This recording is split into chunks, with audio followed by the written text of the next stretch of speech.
afternoon, and welcome to Angelicum Presents, Saints and Miracles with Msgr Robert Sarno. My name is Alan Cebulski, a senior here at the college, and the president of Angelicum. First of all, I would like to thank all of you for coming and taking time out of your day to join us for this exciting talk. It was by the initiative of Dr. Ed Zukowski that we reached out to Msgr and invited him to speak to us about his work and experience. Dr. Zukowski and his wife first met Msgr in the Vatican and shared with him that he teaches a course on miracles here at the college, a course in which some of you are enrolled right now. Dr. Zukowski is an advisor of the club and has been for many years. It has been his willingness and his desire that gave Angelicum the very breath of life. As some of you may know, Dr. Zukowski will be leaving us soon and enjoying his well-deserved retirement, and therefore I think that our expression of gratitude is well-deserved after the many years of his faithful service to the college. Thank you, Dr. Z.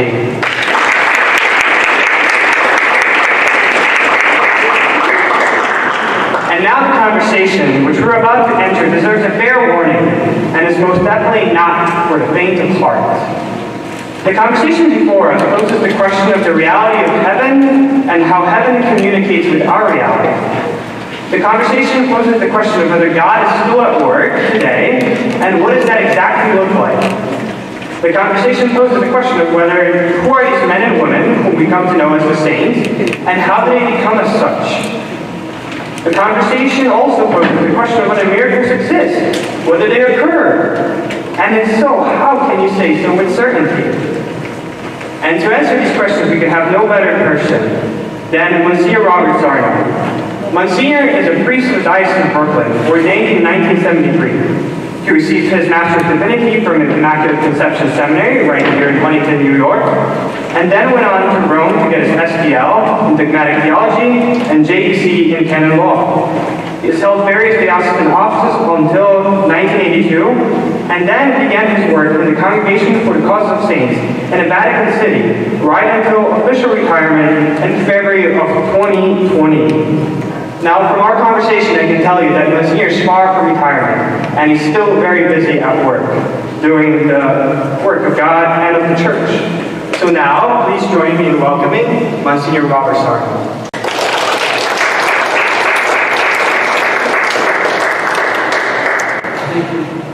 Can you hear me? Okay. Just before we start, a few ground rules. I like questions because they help me think and they help me grow in knowledge, and they can also help you as well. I don't like the idea of me standing up here and giving a lecture, because I guarantee you, even if I were Fulton J. Sheen, in about 10 or 15 minutes, everybody would start to begin to nod off. So to avoid that problem, please feel free to ask questions. I like to say to my students, you're happily ignorant because you don't know this material. So there's no such thing as a stupid question. So if you have a question, an idea, a thought, or whatever, just please raise your hand so we can talk about it, share with it, and deal with it. The topic that was chosen for today is called Saints and Miracles. And one of the most confused concepts in the history of the Church is this idea of what is a saint. I have a little thing I'd like to share with you before. When we used to graduate grammar school, we used to have to take Regents exams. And one of the Regents exams that we took, obviously from Catholic school before going into the seminary, was a religion exam. And on the religion exam, I got 99 out of 100. And I got the very first fill-in-the-blank question wrong. And everything else was obviously correct. But the fill-in-the-blank question was, the process by which the Church declares a saint is called, and of course the answer is canonization. But a 13-year-old kid had no idea what canonization is. And now I'm probably the world's expert in it. So be careful, because God has a sense of humor. Be careful. We're all called to be saints. Okay? When we close our eyes in death, if we don't open our eyes in front of the Lord, we're in big trouble. And so to be a saint means, from the Latin word sanctus, to be holy, to be in God's presence. In other words, to be in heaven. So we're all called to be saints. In fact, Scripture says, be holy as your heavenly Father is holy. So we're all called to be saints. But what happens with a canonization, the declaration by the church that someone is really and truly in heaven?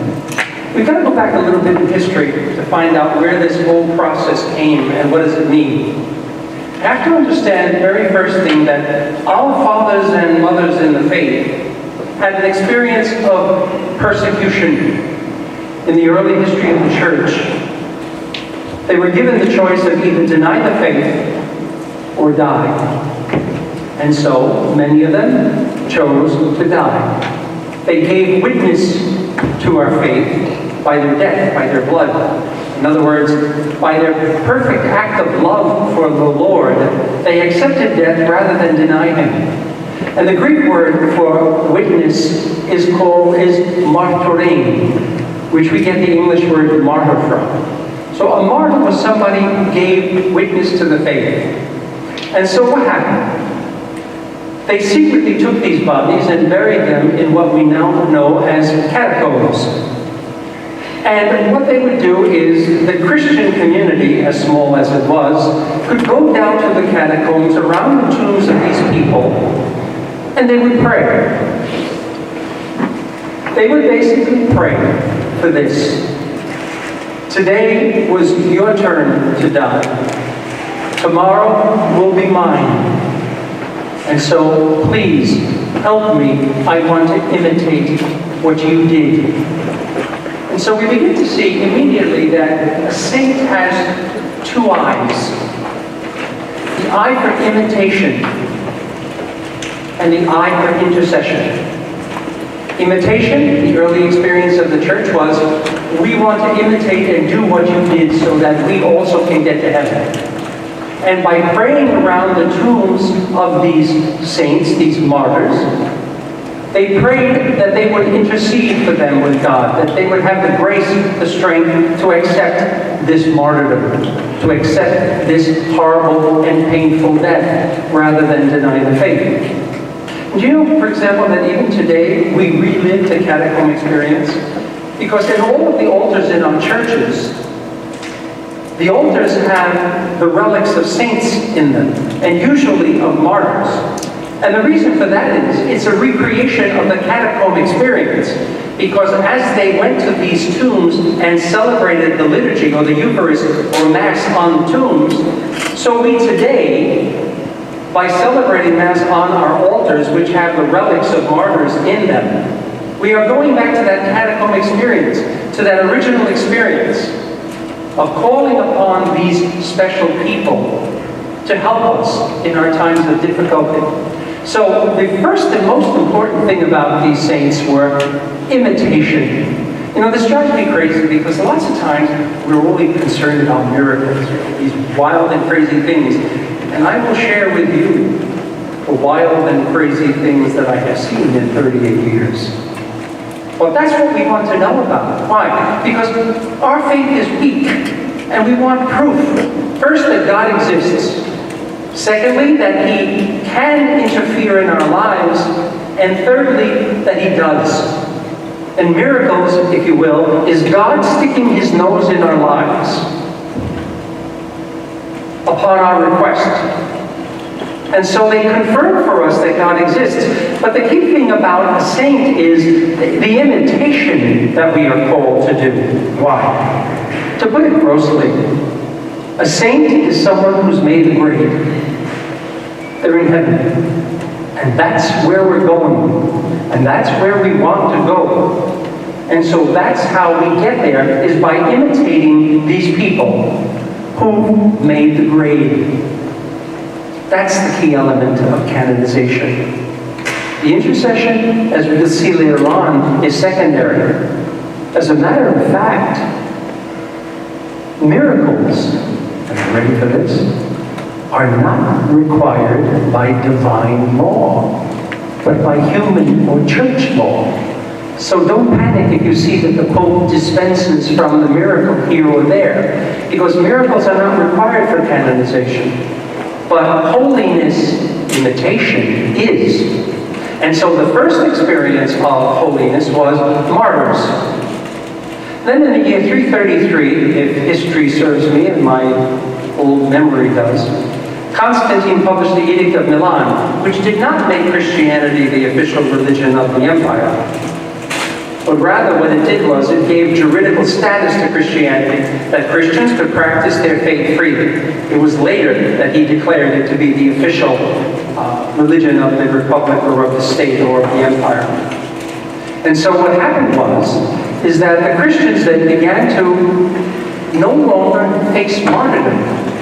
But the same question remained for the Christians all through history. And we'll see that it really continues even till today. How do I get to heaven?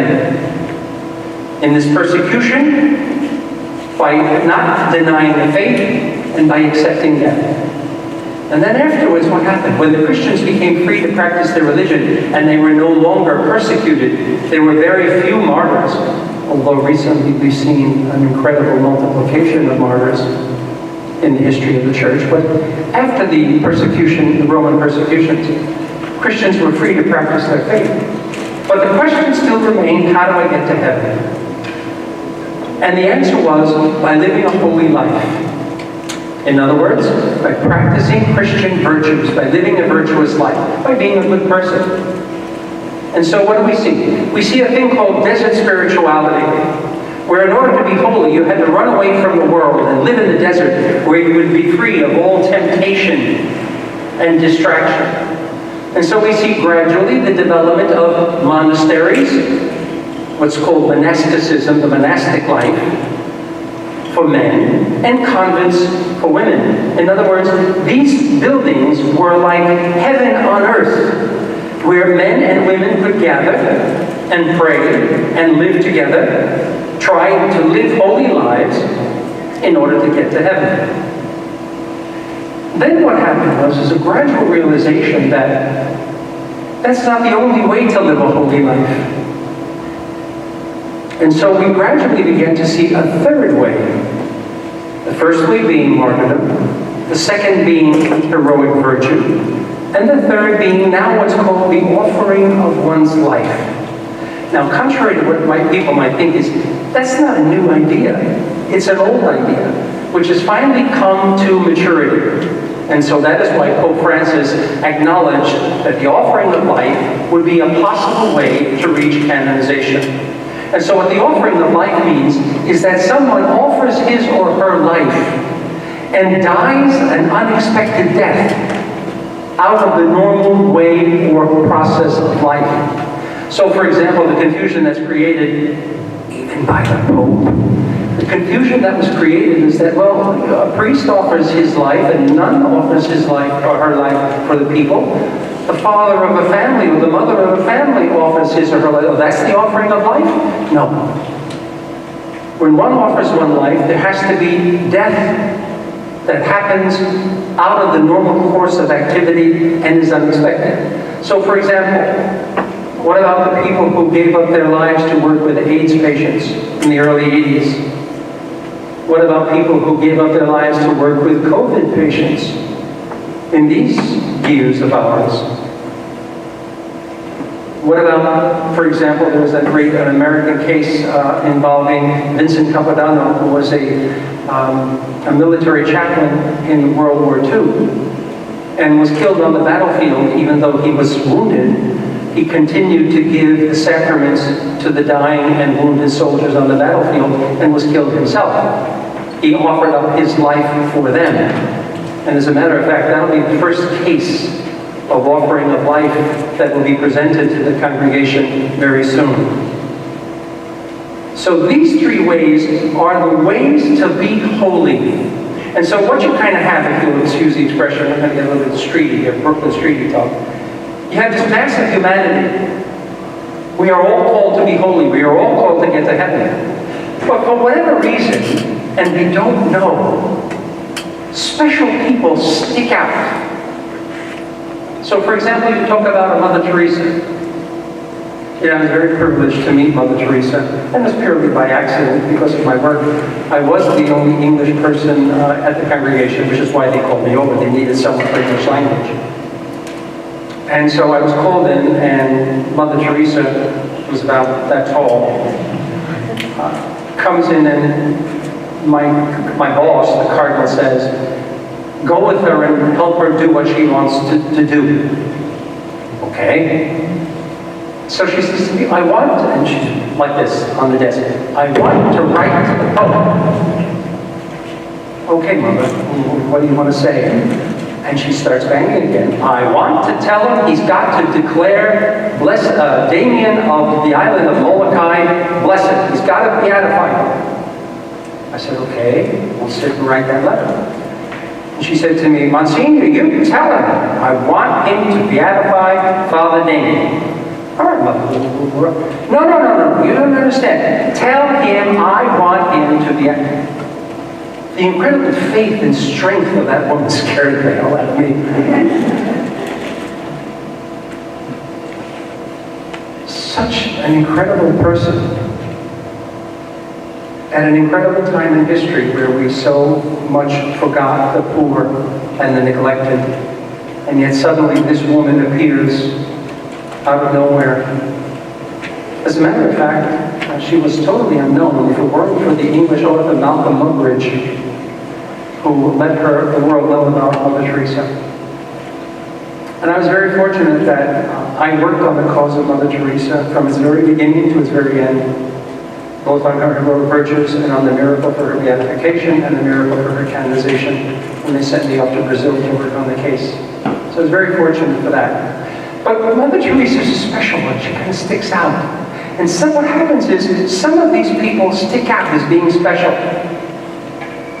The Holy Father announced 2 days ago that May 15th there will be the canonization of 6 people, 2 of whom are very, very well known. One is Charles de Foucault, who was an incredible man, a layman who went and worked in the desert in the Sahara with the nomads and the tribes.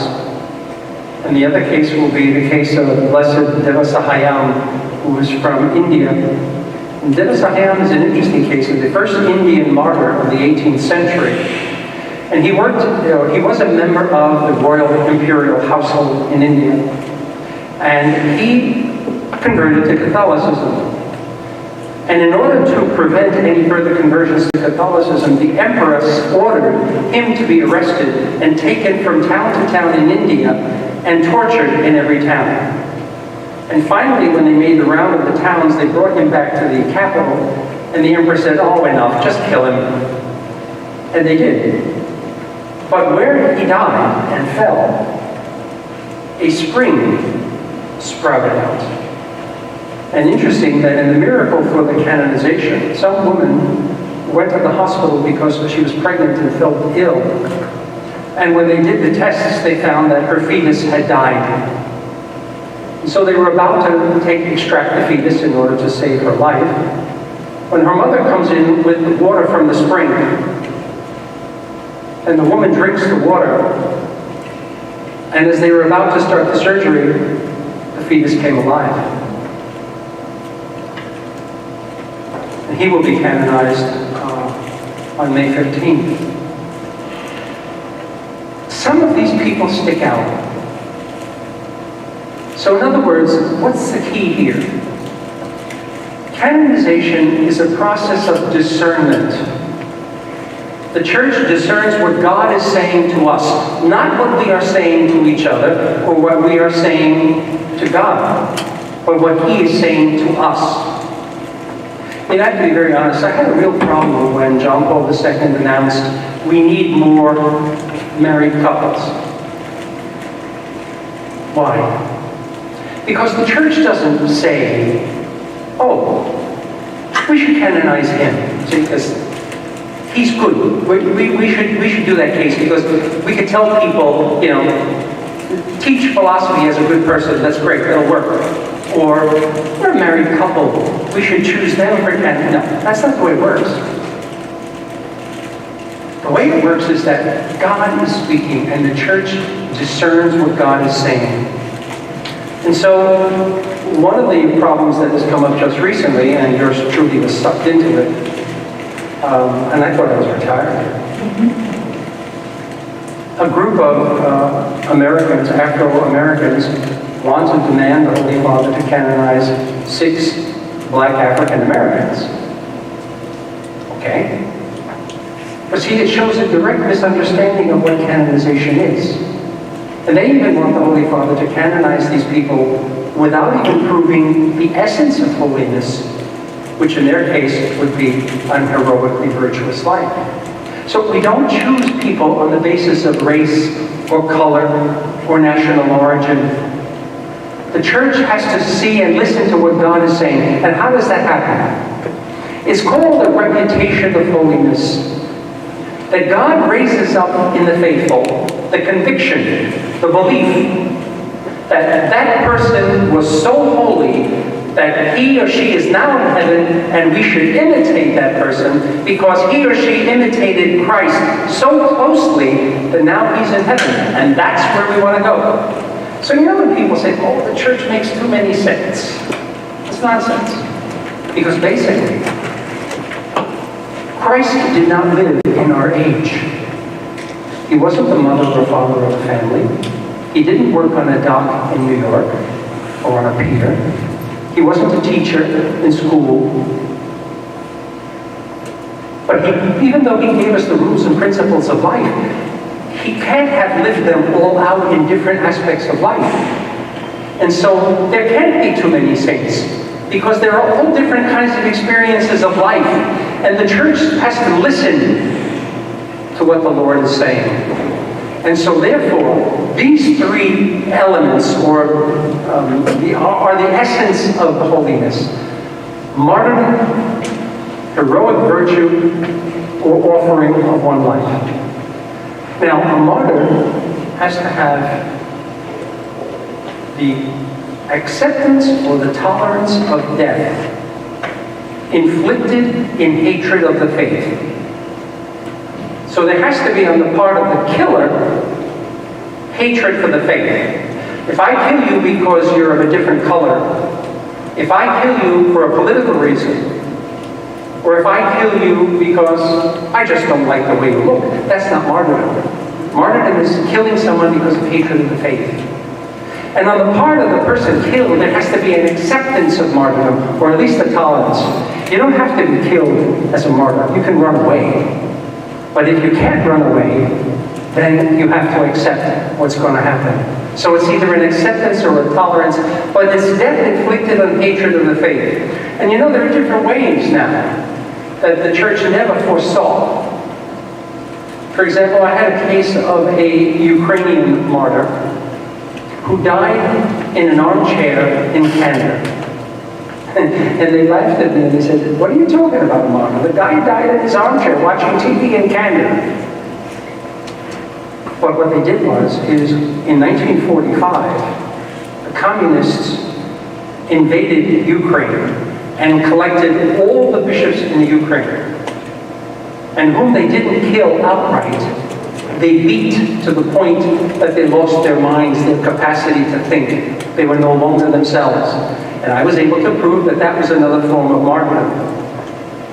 Or, for example, the martyrs of the Nazis, those who were killed because of their faith in concentration camps, which took a long time for them to be killed. That we were able to prove that their death was an immediate and direct result of the persecution that they endured in the concentration camps, which was inflicted in hatred of the faith. Many people are not aware of how many Catholics, especially priests and nuns, were put to death by the Nazis in the concentration camps. As a matter of fact, the concentration camp of Dachau was particularly reserved for men and women of all faiths, but particularly priests and nuns and ministers. I'm not so sure about rabbis, but certainly all of those who were of religious involvement. Heroic virtue, instead, is someone who lives a normal life and then dies a normal death, but follow Christ by living the life of all of the Christian virtues closely and heroically. Now there's a problem with that word heroic. What does that mean? Because remember, Those who aren't capable of being canonized are above the normal. They stand out. So what does it mean to be heroically virtuous? Well, Pope Benedict XV, back in 1922, gave a very interesting definition of what it means to be heroically holy. And I often tell people that this is something that we should also try to apply in our own lives and see if we can live it. It was a case of the first bishop of Philadelphia in Pennsylvania, John Newman, or Neumann, as it is really pronounced. And the men who were the consultants who were asked in the congregation about his heroically virtuous life, they said, well, he didn't really do anything great. He was just a bishop, and he did what bishops do. What's the big deal? And instead, Pope Benedict XV said, he did what he was supposed to do, when he was supposed to do it, with love, faith, and constancy. And if you think that's easy, that's what it meant to be heroic. And the third way is the offering of one's life, which I explained already, but basically that someone offers his or her life and dies a sudden, unexpected death. But notice, there's no hatred of the faith. So, for example, those who died taking care of people who suffered from Ebola virus. There were particularly 10 Italian nuns in the city of Kikwit who took care of these Ebola patients and caught the disease and died themselves. How about those who worked with AIDS patients, or those who worked with COVID patients who caught the disease themselves and died? They offered their lives for people and they died of the disease out of season, out of the normal way. And what are miracles? And why do we have them? Because we just saw what the essence of holiness is.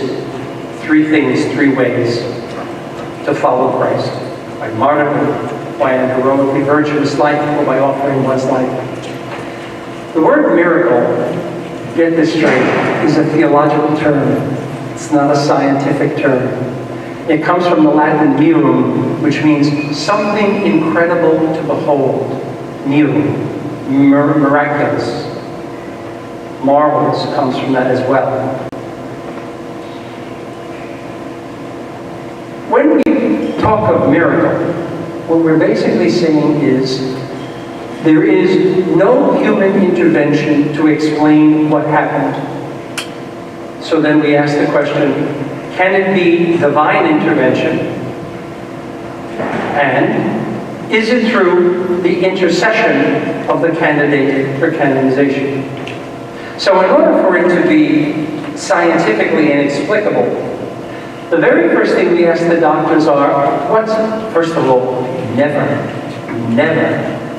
ask a doctor, was it a miracle? Because it's not his job. What we do is we first ask the doctor, what's the diagnosis? And this is very important. More than one case has failed because of a wrong diagnosis. So for example, there was a case with Solanus Casey, who is now blessed in Detroit. And there was a woman who came to visit the tomb of Solanus Casey from Colombia. And she suffered from a thing called Ictus vulgaris, which is really the disgusting fish. And basically what it is, it's a genetic disease where your skin is like fish scales. It's very painful and it's rather hideous and it's an awful torment. She was taken to the tomb of Solanus Casey because a priest from Detroit organized this pilgrimage to visit the tomb. And as she was kneeling there and praying for her family, she was getting up and she heard a voice say, "What are you going to ask for yourself?" And so she basically stopped and said, "Well, help my disease, my problem," because she was suffering and was looking for relief. All of a sudden, they started to hear yelling, and she began to scream because she felt this tremendous burning. And so they took her upstairs to get her away from people because she was in a terrible state. And they actually filmed it. The scales started to fall from her skin. Now, what's the diagnosis? Was she cured of the genetic disease? No, because the gene is still defective. But in effect, what happened was the effects of the gene were turned off. So she still has the defective gene, but it no longer had an effect on her. I met her a few years ago at the beatification ceremony, and her skin was more beautiful than mine. I mean, that's not to say anything. I'm not trying to say, but let's just say that her skin was perfect, in perfect condition. So what was the cure? Not from the gene, the defective gene, but the effects of the defective gene. And that's how we were able to save that case. So what is the prognosis? What is the diagnosis? Secondly, what is the prognosis? In other words, if this disease continues, what's going to happen down the line? Now, the woman who has that kind of disease, she's going to continue to suffer until the day she dies. There is no known cure of such a disease. So the prognosis is bad. In other words, not for her death, but for her life. Her life will be miserable. What is the prognosis? So, for example, in the case of the miracle for the beatification of Mother Teresa, there was a woman named Monica Bezra, an Indian, who had a tumor, or actually what the doctors called a tumefaction, a tumor in the making. Basically what it was is the center was hard tumor, and the outside was liquid. And what would happen is the tumor kept forming tumefaction. The liquid would turn into solid substance. And finally, it was the size of a soccer ball. So you can imagine that. At first, the doctors thought she was pregnant. And she very clearly said to the doctor, she said, look, I've been pregnant 5 times. This isn't a fetus. There's something wrong inside of me. So the Indian doctors did their MRIs and found out that she had this massive tumor inside of her. And so they said, well, take this medication and go home. Basically what they were saying is, look, we're not going to tell you that you're going to go home to die because this medication is going to have was for tuberculosis, not for the tumor. There could be no medication for the tumor. So they sent her home to die. And it was on the first anniversary of the death of Mother Teresa that the sisters took a miraculous medal, the medal that was revealed by the Blessed Mother at Lourdes. And Mother Teresa was great. As short as she was, she would have this pocket that probably went down to the floor. And she would have all of these miraculous medals, and she would distribute them to everybody she met. So when she died, they took tons of them, touched them to her body, and began to distribute them. So they took one of these medals, and they touched Monica with the medal on her stomach at 3 o'clock in the afternoon. It was on the first anniversary of Mother Teresa's death. And they left her.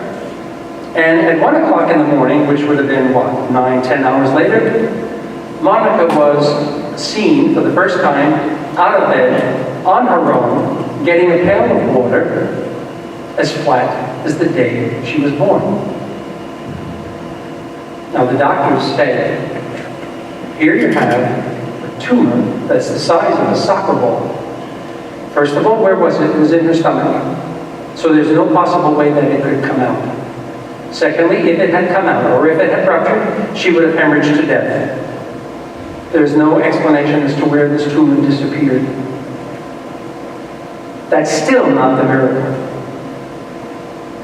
The third element that we ask is, what treatment was used?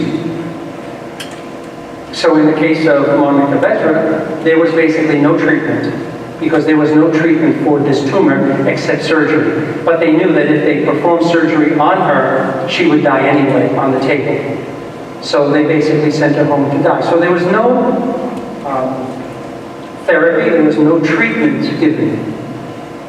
We had another case of some young fellow in Africa, in Kenya, and as he was with his tribal friends, he began to hemorrhage. And they were in the tribal bush. There was no hospital nearby. There was no medical station. There was no medication to stop this hemorrhaging. And yet the hemorrhage stopped on its own after 1 or 2 people in the tribal group prayed for the intercession of their local holy person. There was a case of Marianne Cope, who was also with Father Damien on the island of Molokai in Hawaii. I don't know if you know about Molokai, but Molokai was the island where they used to throw all the lepers. Because in those days, leprosy was like AIDS. Nobody knew where it came from. All they knew is you could catch it, even though they first didn't know how you could catch it. And so, as we treated AIDS people like lepers, so lepers were treated in that same way. As a matter of fact, Father Damien, who went to the island of Molokai to work with them and eventually died of leprosy, used to have to go to confession from the shore and yell his confession to the priest on the ship because they wouldn't even come ashore. And Sister Marianne Cope used to work with Father Damien in taking care of these people. The island, by the way, there's still the island of Molokai, but there's also now a group of those who suffered from leprosy. And they're called now the residents. They're no longer called lepers. And so what happened was, this woman went into the hospital. They thought she had, the diagnosis was gallbladder trouble. And so what they did was, prognosis, if we don't take this gallbladder out, she's going to die because it's exploded. And so what they did was, they put her under the operating table, and when they operated on her, 2 surgeons were there, as well as a couple of OR nurses. And they saw what was happening. And basically, she had what we call internal leprosy. Perhaps we might call it flesh-eating virus. I don't know if that would be the technical term for it. But we the reason why we call it leprosy is because of how the miracle happened through the intercession of Mother Marianne of Molokai. And basically what happened is the doctors put 2 drains, the surgeons put 2 drains, closed her up, and told the family, 36 hours at most, she'll be dead. And so, of course, the family was distraught, and her friends came to see her for the last time. And one of her friends was sitting in the waiting room, and she was crying. And a woman walks in, a woman that they never saw before and never saw since. And she said, "Why are you crying?" So she told the story of her friend who was dying. She said, "Well, did you ever hear of Mother Marianne Cope?" "No, I never did." And this was in Syracuse, where Marianne was originally from, Syracuse, New York. And so she said, "Well, look," she pulls out of her purse this prayer card with a little piece of her relic, a piece of the coffin of Mother Marianne. And she said, "You take this and you go inside and you say this prayer, and you touch this prayer card to your friend. And I'm sure that Mother Marianne will answer your prayer." And so she did. And you can figure out what happened. The flesh-eating process of leprosy immediately stopped, and within 3 months, all her tissue had grown back to completely normal, without scar tissue. Without scar tissue. So imagine tissue being eaten up, and suddenly, no scar tissue, and the tissue has been returned. What was the therapy? Nothing. There was no treatment. She was opened, saw, 2 drains, closed, death. And yet, 5 months later, she drove her camper with her girlfriends up to Alaska. And finally, is it scientifically inexplicable? In other words, is there a cause and effect between the treatment that was given and the person's cure? So, for example, if someone has a bleeding hemorrhage from an ulcer or something, if there's time, if you can do it, you take the person into the hospital, you get them to the operating room, open up the person, sew up the bleed, close them, and generally speaking, the person will survive. So the treatment can explain the person's healing. Somebody has a virus or an infection, generally, if you give antibiotics, the person will heal. And so the explanation of the healing is this treatment was sufficient. He needed antibiotics, she needed surgery, we did it, everything fine. Totally explicable. But when you get to a case of the tumor the size of a soccer ball, or when you get to a case where we had one young boy, 5 years old, you know how, well, I'm sorry if I can't do it, but you know as your leg comes into your foot, okay, it should be like this.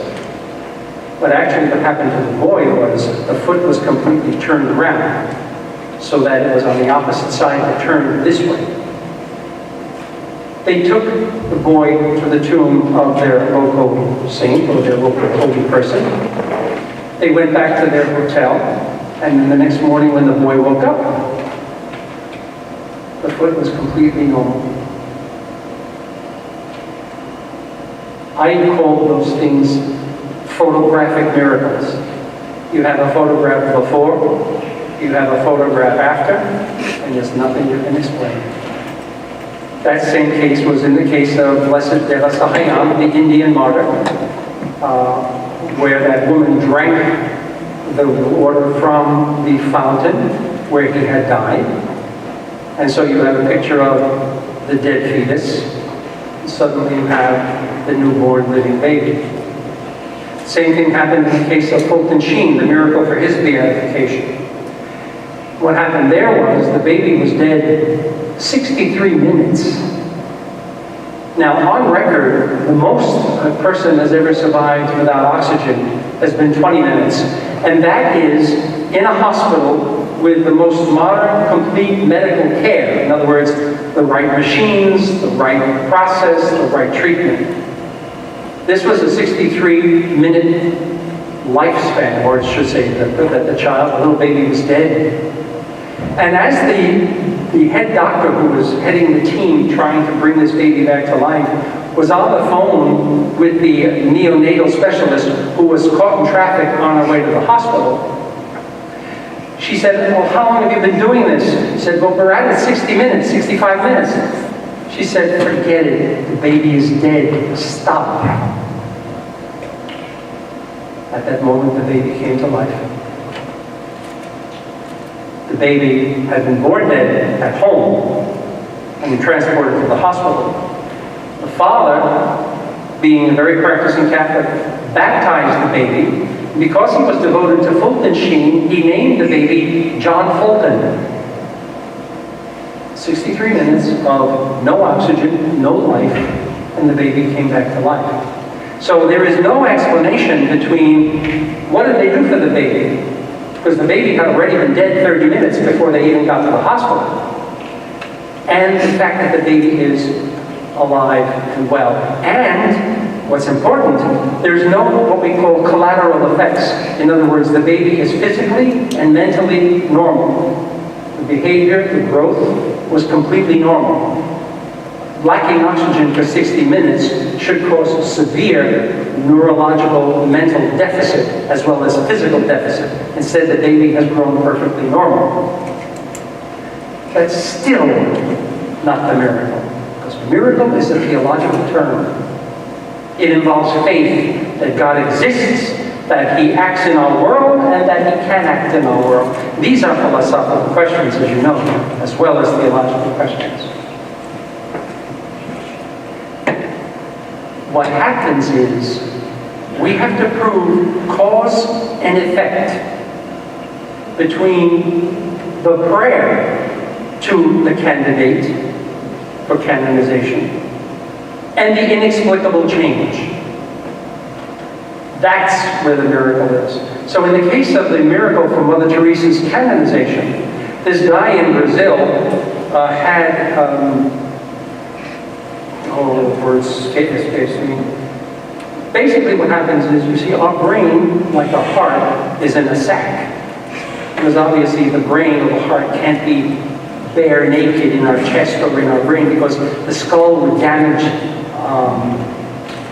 the brain. The lungs and the ribs would damage the heart. So the heart's in the pericardium, and the brain is in the meninges, this kind of sac filled with water. But what happens is, the water circulates around the brain to keep it fresh and alive, and then it goes out the back. There's a hole in the back where it goes out into the spinal column and then eventually gets kicked out. What happened was that this fellow had that hole blocked by 12 cysts. And so what happened was, he was taken up to the operating room, and what happened then was they couldn't operate on him because he had serious trouble with his trachea. It was crooked. And the neurosurgeon said, I'm not touching him until I get an expert who's going to come in and put the tube down his throat. Well, at any rate, the guy was practically dead, because, I don't know if you know this, we have a thing, there's a thing called the scale of Glasgow. I don't know why it's Glasgow, Scotland, but it's the scale of Glasgow. And right now, we are on the scale at 15. We can hear, we can talk, we can interact with one another. He was at 4. So he was completely unconscious. Across town, because his wife couldn't be in the operating room, she was in her parish church, there to pray while her husband was being operated. And she was crying, and the pastor walked over and said, he knew her, said, "Why are you crying?" And she told it. And the pastor said, "Well, let's pray to Mother Teresa." You'd be surprised how much devotion there is to Mother Teresa in Brazil. And so they did. And so what I had to prove in the trial was that at the moment that they prayed for the intercession of Mother Teresa was the moment that the change in this person's life took place. There's the miracle. It's in the intercession. At the moment that you request the prayer, and then the change takes place. There's the miracle. Miracles are divine confirmation of what is the human judgment. What's the human judgment? Martyrdom, heroic virtue, or the offering of life. Because look, we judge on superficial things. You judge me, I judge you. Yeah, we use the word judge. I know everybody hates the word judge in today's world, but it's true. We do. But the church judges whether you are holy on the basis of external actions. It can't go into your heart and see what you did is really holy and good. I'll give you a concrete example. At my house in Rome, I used to bring home candy or cookies or nuts that the people would bring in and give me as a little thank you. And so the priests at the house would, "Oh, Bob, you're so generous, you're so kind." And I said, "I'm not generous and I'm not kind. I'm very selfish. Because if I had this stuff in my room, I'd eat it all and get fatter than what I am. So don't think that it's a generous act." So even the most generous actions can be selfish. And so the church requires miracles as divine confirmation of what is a human judgment that can be wrong. And so that's why miracles is a church law. It is not divine. What is divine? Is the essence of holiness. The imitation of these people who are proposed for canonization and who undergo a long process and then are declared by the Pope infallibly to be in heaven. It is one of the most common uses of the Pope's gift of infallibility, which is extremely rarely used and so misunderstood by the press and so badly misrepresented.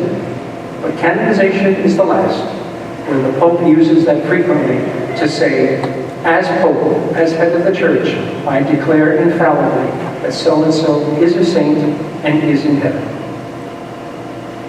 I'm done.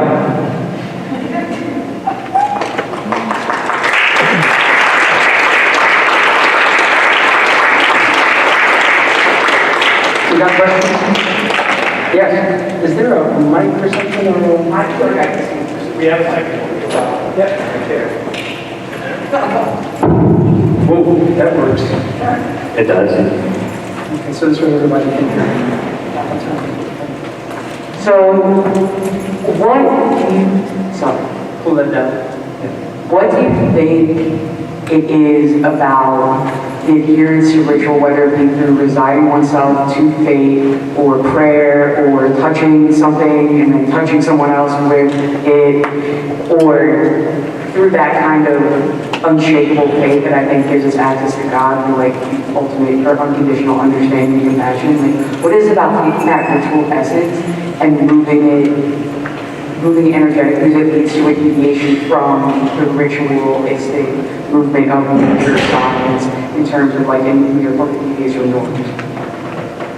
A miracle is going beyond nature. And as you very well said, it requires faith. In other words, belief that there is a God, that He can act in the world and does act in the world. So if anything, if you talk about the energy of nature, I would say it's the energy of faith.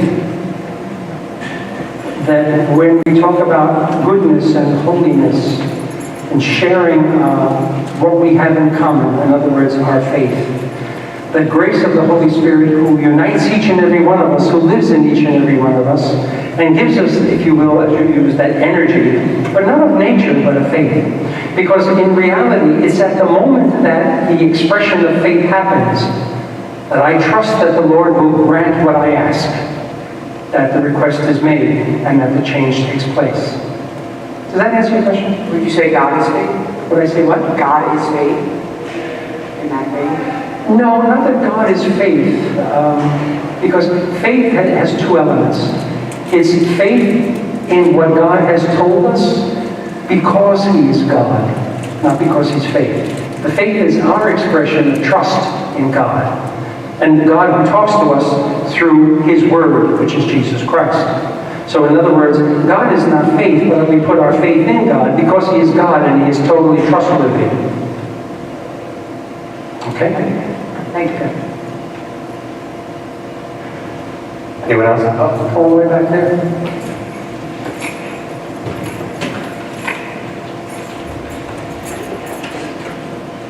Good evening. My question would be, would you happen to believe in the Augustine miracles or those type of miracles? I'm sorry, you might have to come up forward. I can't really hear you back there. Okay, sorry. There we go. Would you happen to believe in Augustine type of miracles? I'm sorry, Alan, what is it exactly? Augustine, basically saying that God could work through people or things in order to heal or perform a miracle, rather than directly. Come on, I can't. The echo is too much. I think the question becomes. It's not the problem of the question. It's the question of the echo is too strong. Okay. Up here, it's kind of like. When I walk up closer. I understand. All right. That's the problem. That's the beauty of acoustics. I'm sorry.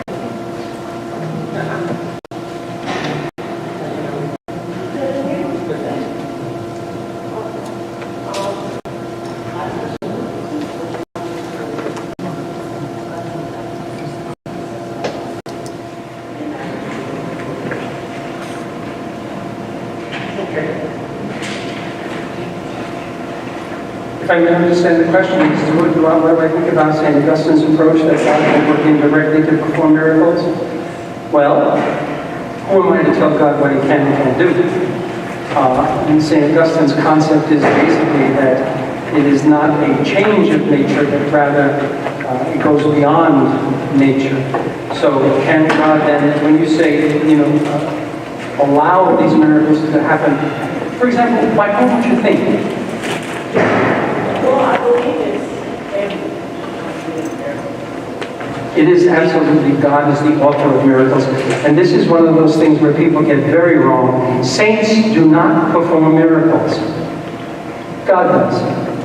And so He does this because He's communicating to us that He wants this individual whose intercession has been requested to be canonized. So when you say through other people, for example, you put faith healers, are you talking about that? Perhaps you're referring to maybe faith healers. Lots of times, you'll see these people on TV, heal, and people collapse and fall over, and whatever happens. I think if anything, that reality, that energy of faith that we kind of hopefully agree on as an alternative to energy of nature, then yes, I believe that can be communicated.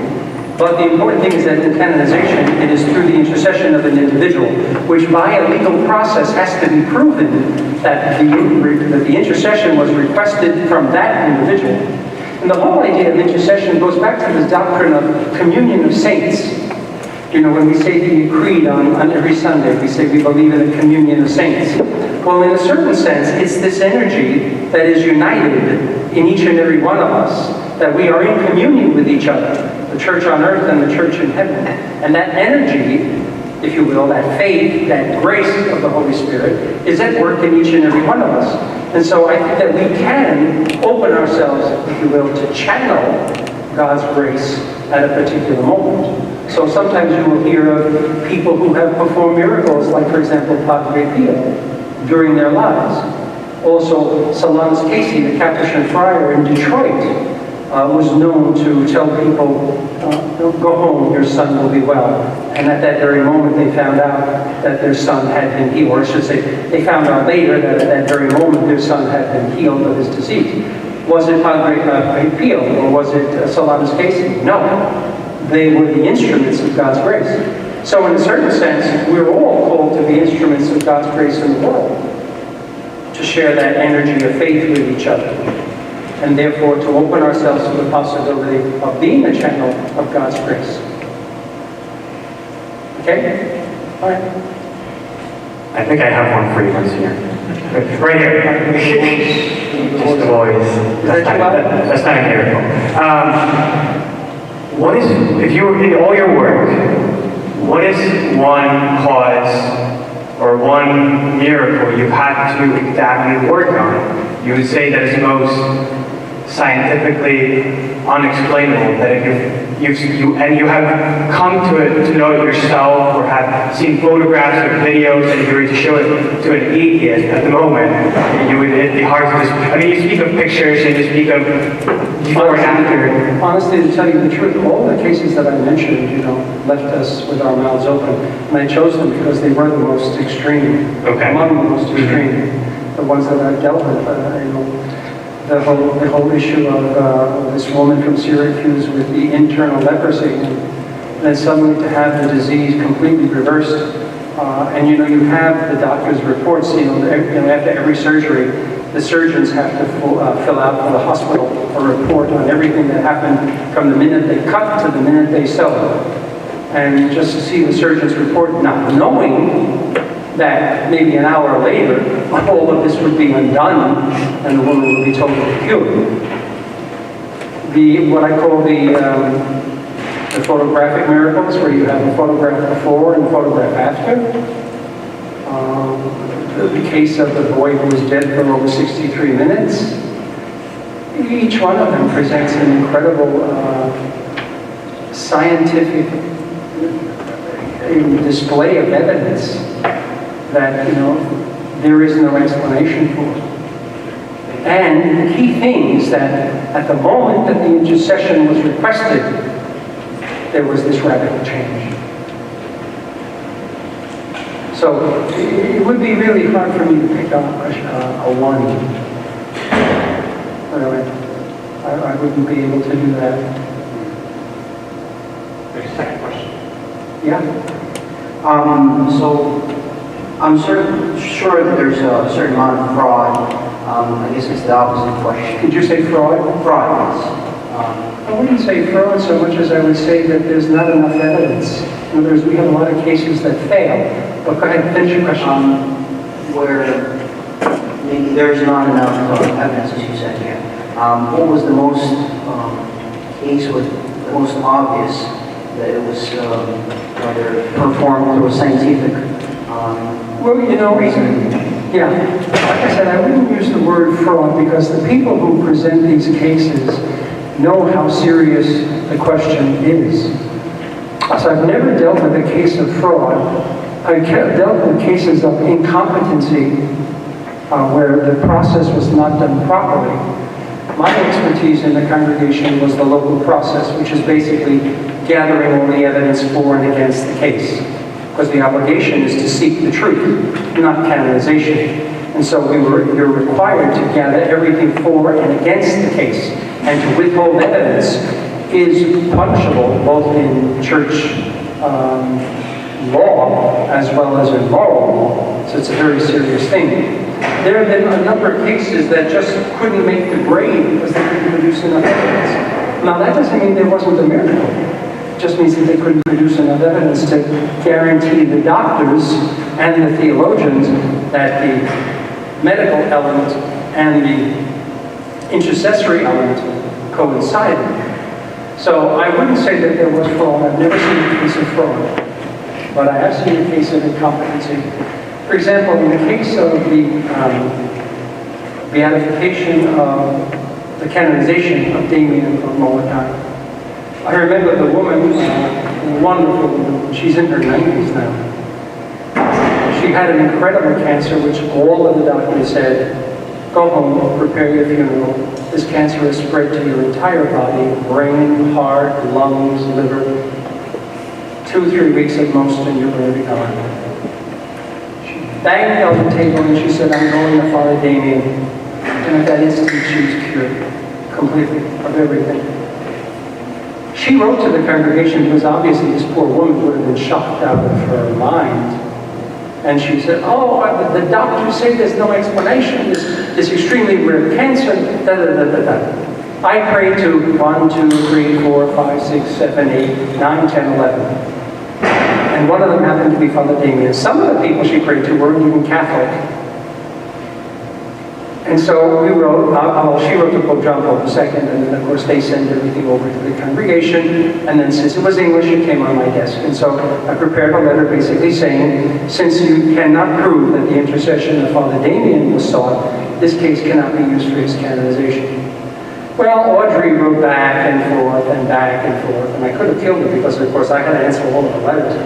And I understood the joy and happiness that this woman felt about the fact that she had been cured of this extremely violent, vicious, and virulent cancer, but the case was no good. So basically what happened in the end was they sent me to Honolulu. It was difficult to go to Honolulu. I went. And I spent 15 minutes interrogating her. And when I say interrogating, it's an interrogation. It's not a friendly discussion. Within 15 minutes, I was able to prove that she had requested just Father Damien's intercession. So to answer your question, fraud, no. Incompetency, lack of experience, insufficient evidence, yeah, we've lost a lot of cases. And a number of these American cases have fallen. For example, Venerable Pierre Toussaint of New York, or Venerable Henriette Delille of New Orleans, or Mother Marianne Lang of Baltimore. These cases have fallen through, or not gone forward, I should say, because of insufficient evidence. Were they miracles? It's possible, but it doesn't meet the criteria of the canonical trial of the process that the Church requires to verify the miracle. But I've never seen, thank God, for a case of fraud. That would be really a very good question. Awful.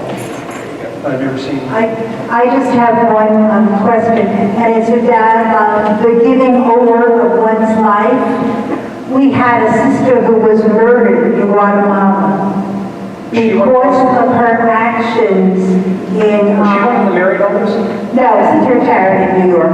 Okay. Was murdered because of her action of uncovering the graves of the people, the indigenous people who had... They're martyrs. And I don't know why the causes haven't been done.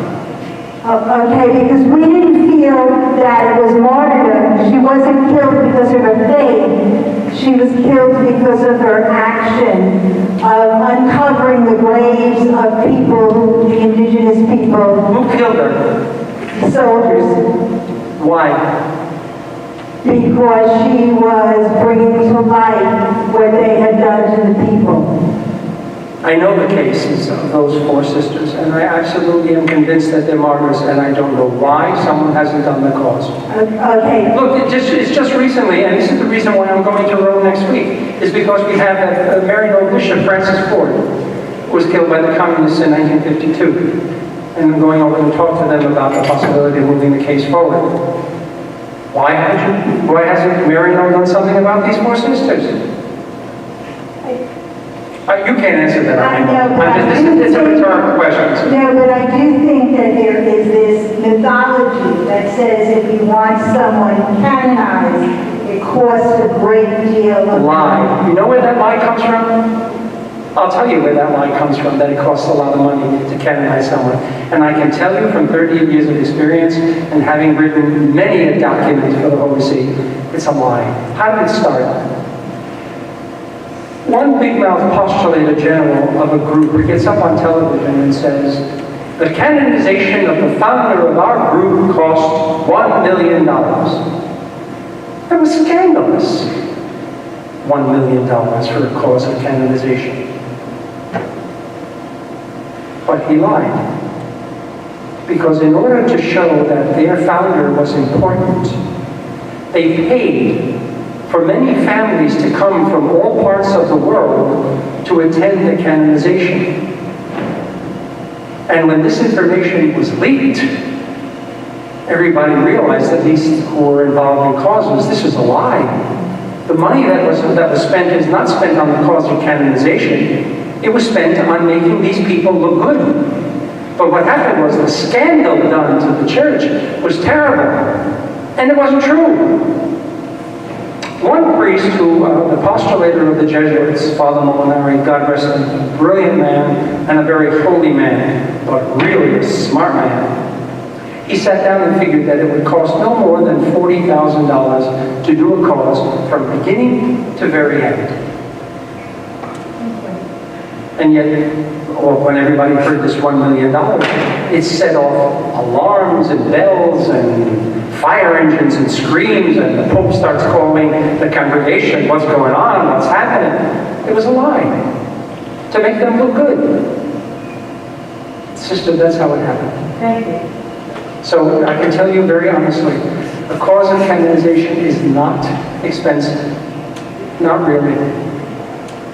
I just finished the cause of canonization for Bernard Quinn in the Diocese of Brooklyn, and I don't even think that they spent $1,000. And when I say $1,000, it was for paper, for a computer. It was for a numbering machine, a gift to those who had worked so hard, because the laborer is worth his wage, and so a monetary gift to thank someone who gave hours of work. I don't even think the diocese spent $1,000 on the case. So honestly, I can say to you in full conscience, that is a lie. It is not expensive. And there are many ways to even cut corners. And especially in the cases of martyrs, that's an open and shut case. I know the case very well. Did you have a question? No? Okay. Do you have a question? Yeah. I think the question about Ford, and I don't think he is mine, but I think it has to do with some of these other prodigies like stigmata and all that, which are not really, they're not really taken seriously. They're not. Look, when people have stigmata, the holes from the wounds of Christ, or like Padre Pio, he could levitate or be in two places at the same time, or he could look into your eyes and tell you your sins. In the cause of canonization, let's get back to what the essence is. The essence is holiness. And so in the case of Padre Pio, his heroically virtuous life was thoroughly examined. Now, because he had these, what we call preternatural phenomena, in other words, they're not natural, they're not necessarily supernatural, but they're in the middle. They're kind of like what Adam and Eve would have had before the fall of original sin.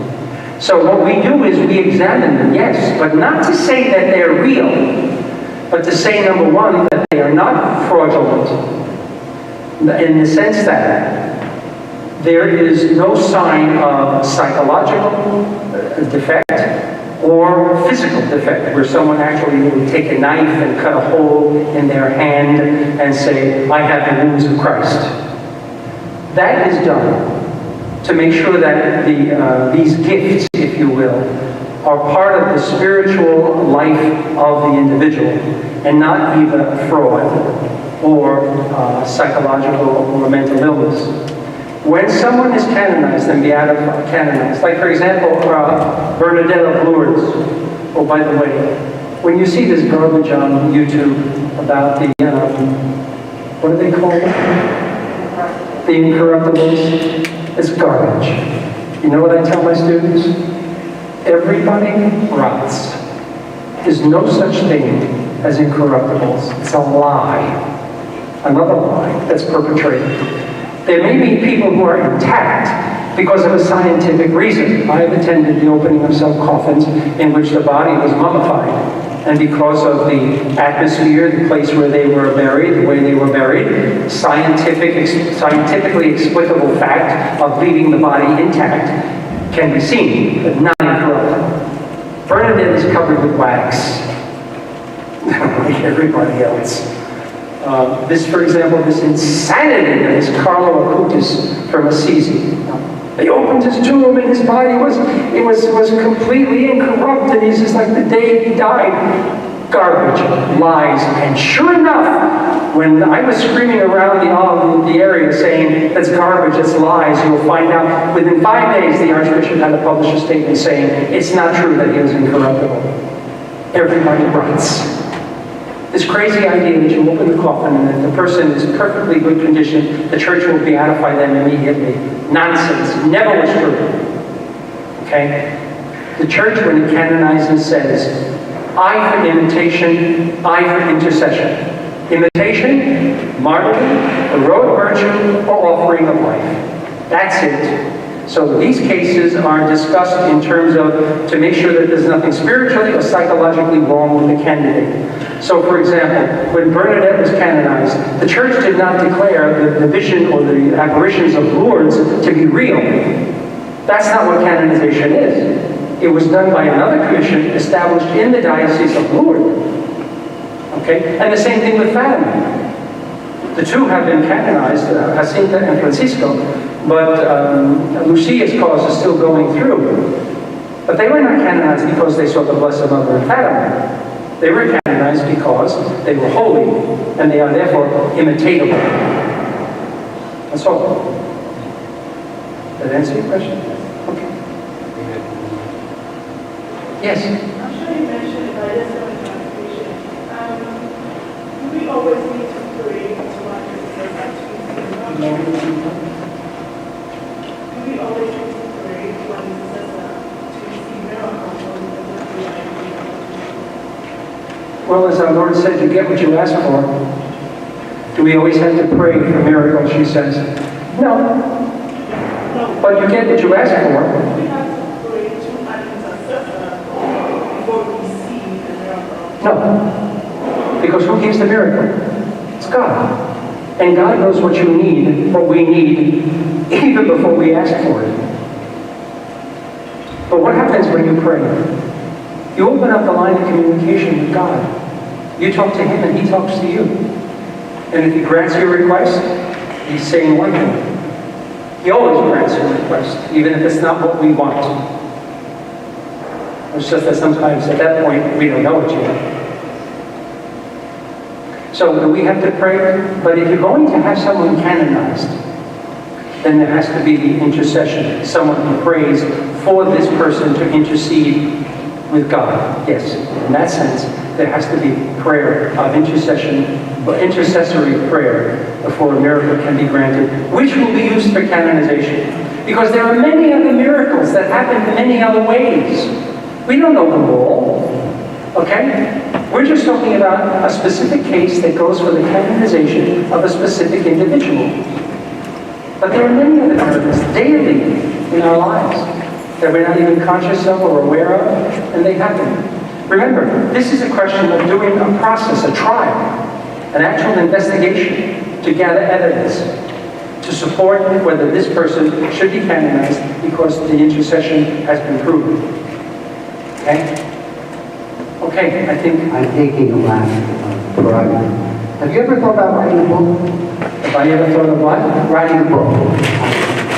I know that we thought Kenneth Woodward was terrible. So my question is, did you ever think about writing a book? He's never satisfied until he puts a thorn in my heart. And when he came to Rome, he always did the same thing. Something that would take some time to do some book now or something that's interesting. Look back to the thing that would be. Don't read what's out there. It's garbage. Just recently, the New York Times went berserk with their full-page ad for this New York Times bestseller of some guy who wrote a book on canonization. He was a sports writer. It's kind of like me writing a book on neurosurgical operations. But he was a sports writer, so he felt he could write a book on canonization. And of course, because he downgraded the church, he put the church down, well, the New York Times had to blast it up and support it. Okay. No, there is nothing, anything that's out there is spurious, to say the least. Ken Woodward's book, and the reason why I'm so down on Ken is because he lied. I think there are 13 chapters, and he gave me 12 chapters. Didn't let me know or see the 13th chapter, which contained his gratuitous conclusions. I believe it's called The Making of a Saint. So I was really angry at Ken for that. I thought that was underhanded. This recent book that came out, I forget even his name, was in the New York Times, I guess, a couple of months ago. Just garbage. For example, why isn't this American cause of Emil Copon from Kansas, why hasn't that gone through? Well, simple. There's no miracle. The miracle they presented failed. It's because they don't like the American church. Get a life. Besides, what do you Russ Woods write writing about canonization? You want to read my book on neurosurgical operations? I lied, one more. Are you familiar with John Tavis's book? The reason I'm asking is in the chapter where you speak the promise in your words about what we need. Well, that's really prophecy. Yeah, I'll get it up. No, I mean, I know that many people, including yourself, would come to Rome and basically want me to write their book. No, you were not that way. You were not that way, but they were. And this last one was really kind of funny. The last one came in, of course, he wanted me to write his book. And I said to him, we've been talking an hour and a half, and if I don't get some work done today, my superiors might send me home tomorrow. So he wrote in his book, Sarno just threw me out of his office because he had work to do. Well, I'm not supposed to write your book for you. At any rate, the book is a But this other one is interesting. I think I know what you're talking about, because, believe it or not, I was at a funeral of a priest about 2 weeks ago, and I sit down with the next to this priest, and I've been gone from the diocese for 38 years, so everybody is new to me, because we've all gotten a little bit older. And so this one guy sits next to me, and he says, "Hi, I'm so-and-so." And I said, "Yeah, hi, I'm Bob Sarno." "You're Bob Sarno?" I said, "Yeah." He said, "You're in this book by," I guess it was John Savage. So, yeah, if you have an extra copy, I'd like to. I will send it. Oh, They wrote it. okay. Is there any more questions? I think that's it. Any more questions? On that note, thank you, Msgr. Thank you so much for coming.